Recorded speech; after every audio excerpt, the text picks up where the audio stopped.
Numerical solve नहीं होते। Question class में तो हो जाता है पर जब खुद से करने बैठते हैं तब नहीं बनता।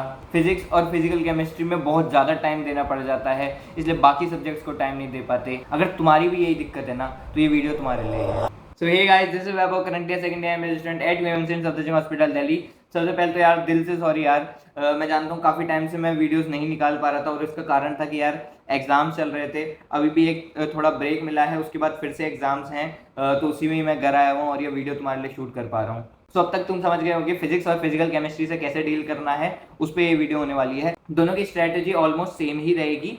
थोड़ा सा डिफरेंस ये आता है कि फिजिक्स में थोड़े तुम्हारे न्यूमेरिकल ज़्यादा होते हैं, जबकि फिजिकल केमिस्ट्री में थोड़े से as compare to physics theory questions ज़्यादा होते हैं। ठीक है, और यार अगर वीडियो अच्छी लगे तो यार लाइक कर देना, सब्सक्राइब कर देना, ताकि जिन लोगों को लग रहा है कि मैं इनएक्टिव हो चुका हूँ उनको पता चले कि मैं वापस से एक्टिव हूँ और को भी इस वीडियो से हेल्प मिल सके। So let's begin. तो लेक्चर, न्यूमेरिकल, रिवीजन, टेस्ट, इन 4 पॉइंट्स पे हम लोग बात करेंगे और यहाँ पे क्या क्या गलतियाँ होती है, किस तरह से तुम बेस्ट निकाल सकते हो इसका, वो तुम्हें बताऊंगा। ठीक है, शुरू करते हैं लेक्चर्स के साथ। तो यार लेक्चर्स में तुम्हारा सबसे पहले माइंडसेट क्या रहना चाहिए कि तुम्हें ना किसी भी तरह से जो तुम्हें लेक्चर में पढ़ाया जाए उसकी समरी निकालनी है। समरी में तुम्हारे पास क्या क्या चीज़ें होनी चाहिए, वो 3-4 फॉर्मूलाज जो तुम्हें उस टॉपिक के बारे में पढ़ाए गए आज लेक्चर में, और उससे related core concept. Core concept में क्या आ जाएगा कि यार तुमने उसको डिराइव कैसे किया, वो कहाँ कहाँ एप्लीकेबल है और कहाँ कहाँ लिमिटेशंस हैं उसकी, और क्यों लिमिटेशंस हैं। ठीक है, ये उस फॉर्मूले के बारे में तुम्हें पता होना चाहिए।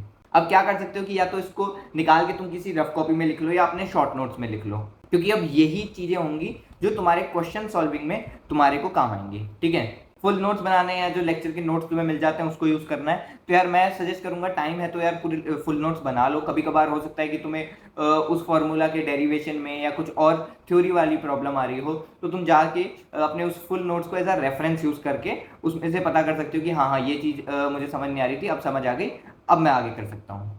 ठीक है, और यार लेक्चर्स देखने के लिए सबसे प्री रिक्विजिट चीज़ यही है कि तुम्हारे पास कोई कोर्स होना चाहिए, और अगर तुमने अभी तक नहीं लिया है तो मैं उसके लिए तुम्हें रिकमेंड करना चाहूँगा, तुम PW के बैचेस को एक बार चेकआउट कर सकते हो। अगर तुम 11th में हो तो तुम्हारे लिए अर्चना नीट 3.2 है, और 2.0 का जो हिंदी वाला वर्जन है वो भी अवेलेबल है। अगर तुम 12th में हो तो तुम्हारे लिए लक्ष्य नीट 2.0 और लक्ष्य नीट 2.0 हिंदी वर्जन अवेलेबल है। देन अगर तुम ड्रॉपर हो तो तुम्हारे लिए यकीन 3.0 भी लॉन्च हुआ है और 2.0 का हिंदी वर्जन भी अवेलेबल है। इन सभी बैचेस में तुम्हें क्या होगा, लाइव रिकॉर्डेड क्लासेस मिलेंगी। दूसरी चीज़, तुम्हें उनकी जो DPPs हैं उनके साथ उनके वीडियो सॉल्यूशंस मिलेंगे। तीसरा, हर बैच के साथ उनके मॉड्यूल्स अवेलेबल हैं। चौथी चीज़, उनके तुम्हारे रेगुलरली टेस्ट होंगे, साथ ही तुम्हें जो AITS है उसका भी फ्री एक्सेस मिलेगा। साथ ही तुम्हें उनके जो PDF नोट्स हैं, हैंड रिटन नोट्स हैं, वो भी अवेलेबल हो जाएंगे। इसके अलावा अगर तुम्हें बोर्ड्स की तैयारी भी करनी है तो उसके लिए PW अपना बुक्स ऐप लेके आया है, जिसमें तुम्हें NCERT को सिंपलर वे में समझाया गया है। उसके तुम्हें AI एक्सप्लेनेशंस मिल जाएंगे, टॉप टीचर्स के वीडियो एक्सप्लेनेशंस मिल जाएंगे, हाइलाइट्स, नोट्स मिल जाएंगे, जो तुम्हारी NCERT रीडिंग को और सिंपलर करने वाला है। तो जाके बैच परचेस करो। किस चीज़ की देरी है, डिस्काउंट की, तो तुम VG150 कोड लगा के 100 रुपीज़ का एक्स्ट्रा डिस्काउंट भी पा सकते हो। तो लिंक डिस्क्रिप्शन में मिल जाएगा, जाके चेकआउट कर लो। लेक्चर के बाद अब हमारा दूसरा पॉइंट आ जाता है जो कि है न्यूमेरिकल्स। न्यूमेरिकल्स तुम्हें बहुत ज़्यादा सॉल्व करने हैं। इन 4 पॉइंट्स में जो मैं आज बात करने वाला हूँ उसमें सबसे ज़्यादा इंपॉर्टेंट पॉइंट यही है, न्यूमेरिकल्स तुम्हें बहुत ज़्यादा सॉल्व करने हैं, क्वालिटी न्यूमेरिकल सॉल्व करने हैं। ऐसा नहीं कि एक ही तरह के न्यूमेरिकल सॉल्व करो। ठीक है, अब न्यूमेरिकल्स कहाँ कहाँ से तुम सॉल्व कर सकते हो। सबसे पहले तो यार अपनी कोचिंग की DPP लगाओ।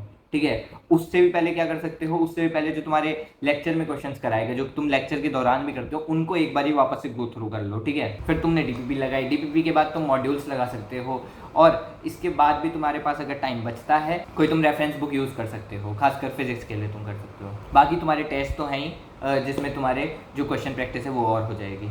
अब क्या करना है, देखो यार न्यूमेरिकल्स के लिए ना एक बेसिक तुम्हें अप्रोच पता होनी चाहिए। काफ़ी लोगों को यही दिक्कत आती है कि न्यूमेरिकल्स अप्रोच ही नहीं कर पाते। यार मेरे से क्लास के टाइम पे तो हो जाते हैं, और उसके बाद जब मैं खुद से करने बैठता हूँ तो समझ नहीं आता। तो तुम क्या कर रहे हो, तुम जब क्लास में कर रहे हो तो तुम टीचर की अप्रोच से कर रहे हो। जब तुम खुद से सॉल्व करने बैठोगे, तुम खुद की अप्रोच लगाओगे और तब तुमसे नहीं बन रहे हैं, इसका मतलब तुम्हारी जो अप्रोच है वो खराब है। तो तुम्हें क्या करना है, जब तुम लेक्चर में जो भी अपने टीचर को सॉल्व करते हुए देखो तो तुम उसकी अप्रोच समझो कि यार जब उसने सबसे पहले क्वेश्चन देखा उसने क्या चीज़ को ज़्यादा हाईलाइट किया, किस चीज़ पे उसने बात की, उस तरह से तुम भी सोचना सीखो, तो तुम उसी की अप्रोच को अपनी अप्रोच बना के क्वेश्चंस में लगा पाओगे। समझे? और एक बेसिक अप्रोच में तुम्हें समझा देता हूं कि तुम किसी भी एक नए क्वेश्चन को देखो तो तुम्हें उसको किस तरह से प्रोसेस करना है कि तुम मैक्सिमम अपना रिजल्ट निकाल सको। तो इसमें 3 पार्ट्स आते हैं।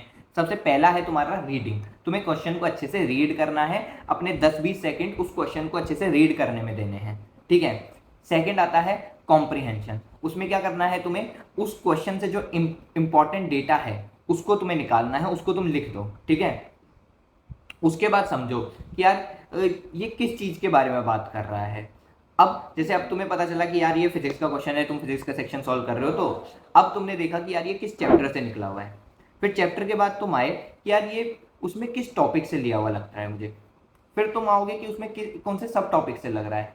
फिर उस सब टॉपिक में देखो कि यार क्या फॉर्मूला है जो यहाँ पे यूज हो सकता है।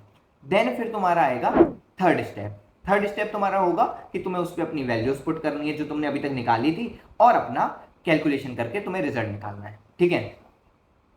First is reading, second is comprehension, third is calculation. समझ गए? ये होगी तुम्हारी बेसिक अप्रोच किसी एक क्वेश्चन के लिए। शुरुआत में जब तुम ये अप्रोच लगाने जाओगे तो तुम्हें इसे सिस्टमेटिक बनाने के लिए थोड़ा टाइम लग सकता है, लेकिन टाइम दो, वो टाइम ही तुम्हारा आगे जो टाइम लगने वाला है उसको रिड्यूस करेगा। I hope you got it, ठीक है। वैसे मैंने न्यूमेरिकल्स पे एक डिटेल वीडियो भी बना रखी है, तो तुम चाहो तो उसको जाके देख सकते हो। मैं उसका लिंक तुम्हें दे दूंगा अगर तुम्हें न्यूमेरिकल्स में बहुत ज़्यादा ही प्रॉब्लम आती है। वो पूरी डिटेल में है, तुम्हें एग्जाम्पल्स के साथ समझाया हुआ है, तो तुम्हें अच्छे से समझ भी आ जाएगा।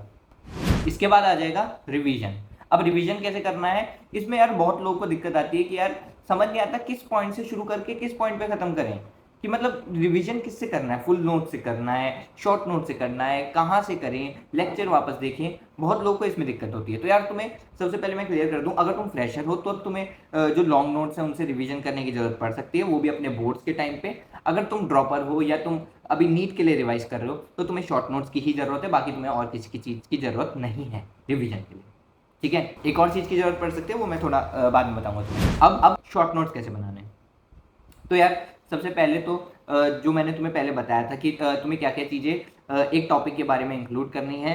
लाइक जो फॉर्मूला है, उस फॉर्मूले के क्या तुम्हारे लिमिटेशंस हैं, वो फॉर्मूला कहाँ पे एप्लीकेबल है और कोर कंसेप्ट की वो कहाँ से डेवलप हुआ है, ठीक है। ये तुम्हें एक फॉर्मूले के बारे में पता होना चाहिए। इसी को तुम्हें कॉम्प्रिहेंसिव वे में लिख लिख के तुम्हें अपने शॉर्ट नोट्स बनाने हैं। क्या करो, एक पेज लो, पेज को है ना 3 पार्ट में डिवाइड कर दो, ठीक है। देन फिर छोटे छोटे #1 #2 #3 करके जो भी तुम्हारा फॉर्मूला है उससे रिलेटेड जो भी अभी मैंने तुम्हें इंफॉर्मेशन बताई वो सब लिख के तुम नेक्स्ट अपने जो भी पॉइंट्स हैं इस तरह से बनाते रहो, ठीक है।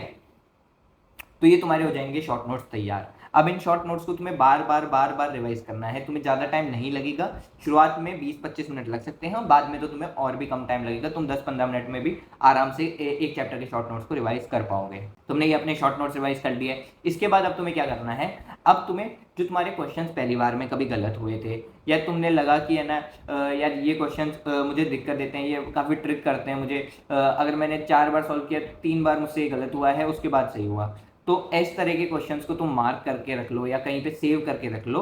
उन क्वेश्चंस को तुम्हें एक बारी गो थ्रू करना है, किस तरह से तुम्हें उसके बारे में सोचना है वो तुम्हें डेवलप करना है और अपना आंसर सही आ रहा है कि नहीं वो चेक करना है, ठीक है। देन आ जाता है टेस्ट। अब टेस्ट के लिए किस तरह से तैयारी करनी है, तो यार तुम्हें कुछ ज़्यादा अलग नहीं करना है। तुम्हें क्या करना है कि अपने टेस्ट से पहले जो भी तुम्हारे चैप्टर्स उसके अंदर आ रहे हैं उनके शॉर्ट नोट्स रिवाइज करके चले जाओ।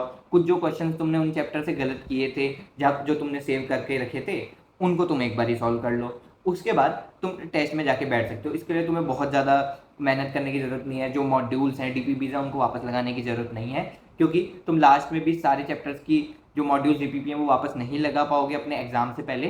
तो इसलिए उन सबको करके एक सूडो कॉन्फिडेंस गेन करने की कोशिश मत करो, वो तुम्हारे लिए लॉन्ग टर्म में ज़्यादा अच्छा होगा।